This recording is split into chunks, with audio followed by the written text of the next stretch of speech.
বন্ধুরা, আজকে চলে আসলাম রাঙ্গামাটি বরকল উপজেলার শহীদ দনা মামার মাজারে। এই মাজারটি পুরো রাঙ্গামাটি জেলায় ব্যাপক পরিচিত সবুলং মাজার নামে। এই ঘরের ভিতরেই শুয়ে আছে শহীদ দনা মামা। আপনারা একটু পরে দেখতে পাবেন ওনাকে যে জায়গায় শায়িত করা হয়েছে ওই স্থান।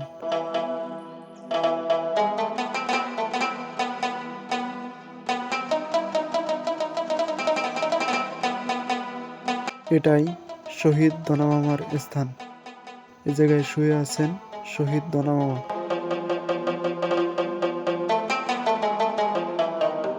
এ জায়গায় ওনার ভক্তরা মোমবাতি আগরবাতি জ্বালায়।